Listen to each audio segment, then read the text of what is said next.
When I woke up, I was in more pain than ever. It was excruciating. I was crying all the time, and I would just tell my mom that I wish they had amputated my leg.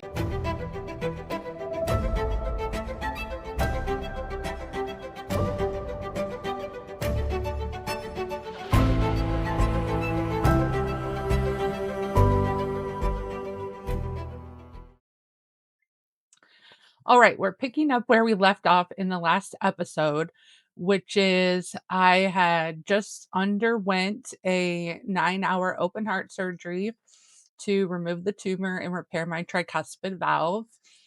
Woke up in excruciating pain in my leg, and now I'm going back in for another emergency surgery. So already had a 9-hour surgery that day. Now I'm going back in for emergency surgery to try and save my leg. And I have given them permission to amputate if they needed to. So I went into this surgery thinking I was going to wake up with instant relief, and that was not the case. Um, when I woke up, I was in more pain than ever. It was excruciating. Um, I had had a fasciotomy.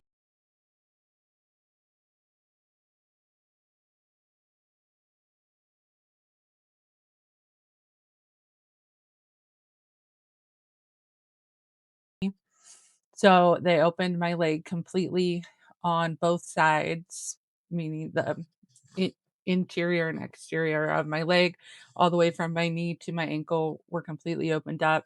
The one on the exterior, they were able to close up. The one on the interior of my leg is left wide open. So they wake me up. I'm still in horrible pain. My leg is completely open. You can see the muscle, you can see the fascia. And they had to do this to let the pressure out.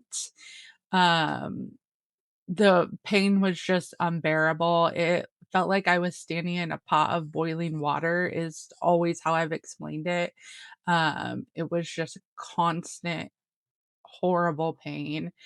Um, I can't move really at this point because I have lost complete use of that leg. Even if it wasn't in pain, it's just not functioning. I couldn't even wiggle my toes. I can't use my upper body strength because when you're healing from open heart surgery, you can't use your arms to bear any weight. So, can't use my arms, can't use one leg. All I have left is one leg to bear any weight on. So, I really can barely move around. Um, I'm still in the ICU recovering from 2 surgeries now. I'm still waiting on pathology reports to find out whether or not the tumor that they removed was, um, malignant or benign. I was in the hospital for weeks. I had to have multiple blood transfusions. I was on a Dilaudid drip for the pain, so they give you the little button, Push the emergency button. I pushed it 4 times. and I'm just jamming on that button because it's barely taking the edge off the pain. It only lets you it only works like every 15 minutes or something, but I'm just like literally just sitting there dying for that next dose. People would come and visit me and try and talk to me, and like I couldn't even focus on anything except that button because I was so miserable. So I'm a little distracted. And I knew this was not going to be a quick recovery. When I was finally ready to be discharged, they wanted to send me to a nursing home um, for further recovery, but my mom was not going to let that happen. Oh, absolutely not. My mom used to work in a nursing home, and she used to care for elderly people, and she just knew that a lot of times the standard of care there is not good, which is unfortunate. It shouldn't be that way, but she was not open to that. So my mom took me home, and basically had to care for me entirely for about 3 months. Um, The car ride home was horrible. My mom drove a Suburban at the time, and just getting into it was really difficult. I, like, couldn't have my leg down, so I was in the back, and I had to have my leg propped up, but I'm, like, slumping over, and I can't fix myself with my arms, and it's Bay Area traffic. It took us, like, 2 hours, maybe even longer to get home. My mom had to pull over at one point just to, like, adjust me in the car because 'cause I'm just, like, laying there helpless, slumped over. Help me, I'm poor. No, listen. It was horrible. Every bump, it's stop and go traffic, so she's constantly braking, and I could just feel everything. And then when we got to the house, getting out of the car, and there's 2 steps into my parents' house, like, every single thing just felt monumental. Um, People had to come over to try and help me get out of the car. My aunt was there, to try and help me get into the house, and it was awful, for me and for my mom that I'm sure felt very helpless at that time. Um, I was losing my hair significantly. I had a big bald spot in the back of my head. Um, I had to Even months later, I had to vacuum my bed every morning because so much hair would fall out at night. Like, I usually had really thick hair, you could see my scalp. Um, my heel on my left foot from, like, a pressure sore or whatever had basically turned black and hard as a rock, and eventually the whole thing fell off. I've still got, wounds here. They also went in through my side, so I have a huge incision on my side. I have, incisions from, like, the tubes that they pulled out. I just felt like a piece of meat chopped up every which way. Um, my leg, of course.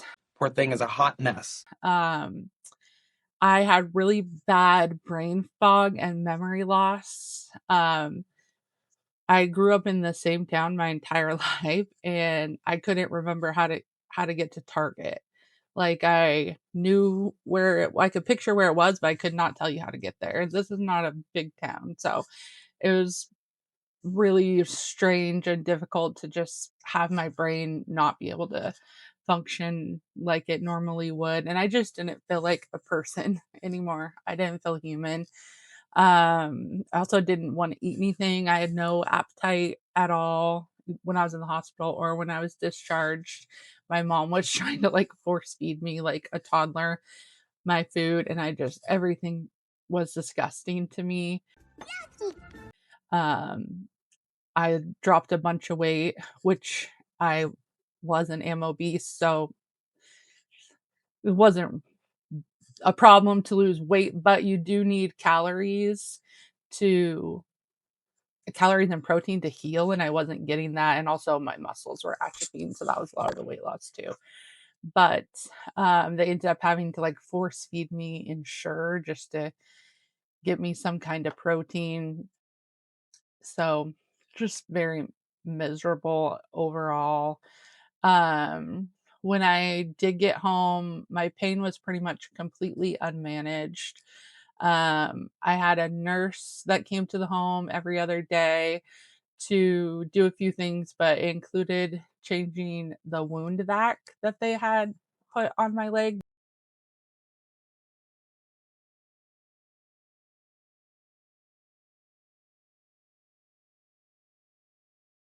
because, again, it was still left completely open, and it was having to just grow layers of flesh back, um, to fill itself in. So they put a wound vac over it to do that, and she would have to come and change the wound vac, which was excruciatingly painful because every time she pulled off the foam dressing, it essentially, like, ripped the top layer off of what was healing. Was not fun, and then she would have to clean it before she put a new one on, which was also not fun. TMI. TMI, my friend. Um, we were struggling to get the proper medication that I needed for the nerve pain. Um, My mom was calling my doctor's office trying to explain how bad it was.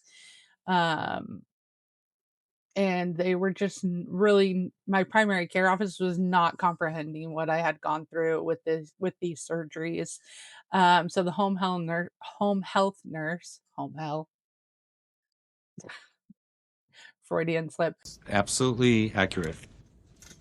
The home health nurse um, recommended that I just go in and so that my doctor could see me and see what kind of state I was in, which I was homebound at this point, so it was really difficult. But we made an appointment for me to go in and see my doctor, and I was a sight to be seen. Like I said, my hair is falling out. I'm just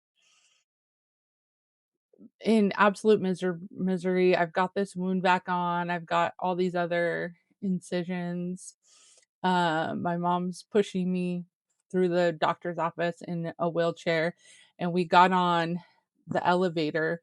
And a little boy and his mom got on the elevator with us, and he looked at me and looked at his mom. And he said, "What the heck happened to her?" And who can blame this kid? Because I was a sight to be seen. But I looked at him and I said, "I didn't eat my vegetables." And my mom would say, "Christina, stop." But anyways, that's kind of a funny story. So it did help to be actually seen by my primary care doctor, and she was able to prescribe me the medications that I needed. Um, I ended up on gabapentin for my nerve pain, and they have to slowly build you up on that. They worked me up to like an extremely high dose, which was able to take the edge off of the pain. My mom actually went in to pick up my medication and they said, "We can't fulfill this prescription because it will take our full supply."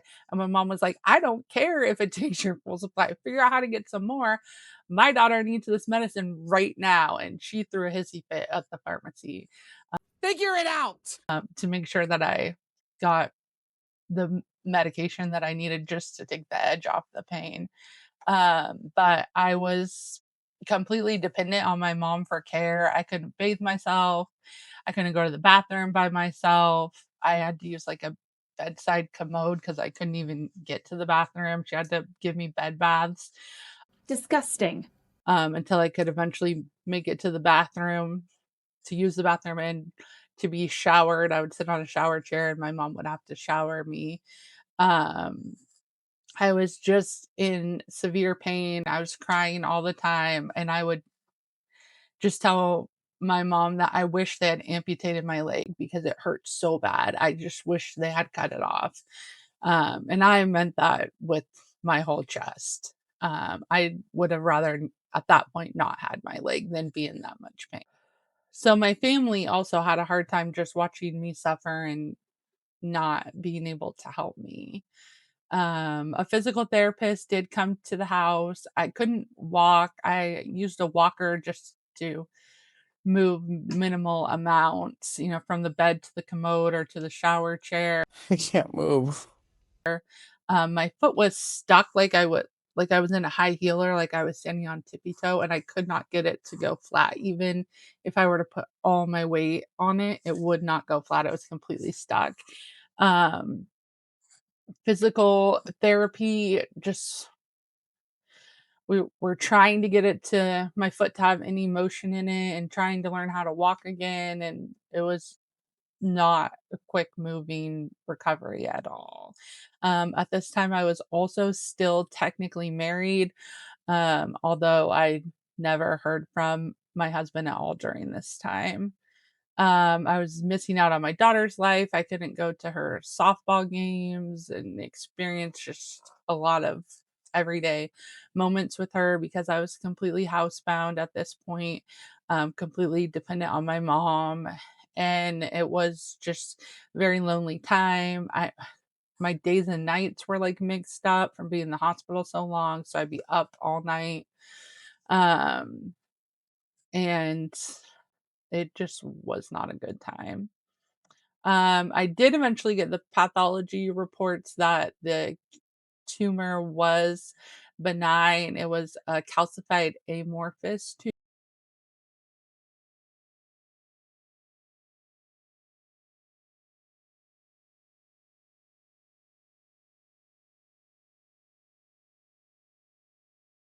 tumor. Um, so that was good news. Duh. Um, they suspected that it was probably related to autoimmune or lupus that had caused the tumor, but they didn't really know. The rheumatologist actually didn't think that, but everyone else did. So it was very confusing. But they don't know for sure, and they never will know for sure. Um, and spoiler alert, this happened again, and they still don't know why. Stay tuned for further details.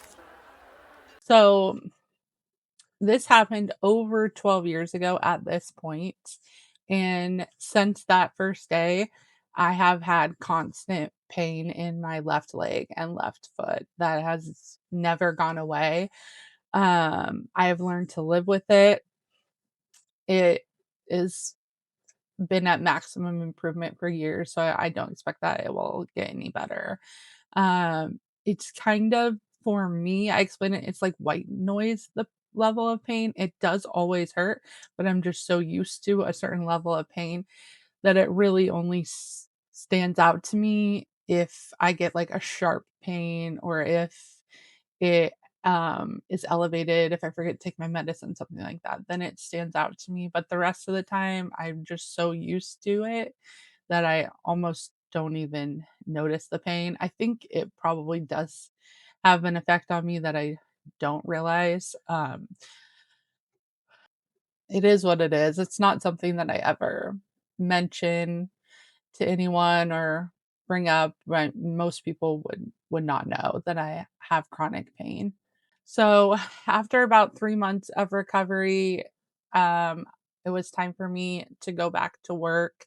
It was probably premature. I don't think most people would go back to work still in the state I was in, but I was kind of seeing no end in sight in my recovery. So it didn't make sense to me to put off going back to work any longer because I couldn't really picture myself fully recovered. So it was like now or never. And I hoped that by forcing myself to go back to work, it would push me to get better, because I would have to get up, have to do something, have to use my brain again. And so I went back down to Central California. My mom took me back. Um, and I was scared. I was really scared to go back and to be on my own again. And just everything was so hard. I would think like so much I took for granted before, like just being able to, I want that thing across the room, I'm going to stand up and get it. And now it was such an event, if I forgot to bring something with me and I had to get up a second time, it was like the end of the world because it took so much out of me. And just to think like I used to be able to just hop up and walk about, and I can't do that anymore, and it's wild. Um, and I really couldn't picture ever getting that level of independence back, so that was hard for me. It's important to know that no matter how hard this season was, God was always there for me. He never left me. He put the people in my life that I needed to care for me and support me, to pray for me. And he sustained me through all of this, even though it was hard, even though I was depressed and struggling. I never doubted the goodness of God because I could see something good throughout all of this. And there was this thread of hope that I was always able to maintain because God's hand in my life was still evident. So that's a natural breaking point for this episode. In the next episode, we'll talk about how I started to rebuild my life after all of this. So if you liked this video, I would love to hear from you in the comments below. And if you consider liking and subscribing, I would appreciate it. And I look forward to chatting with you some more next week.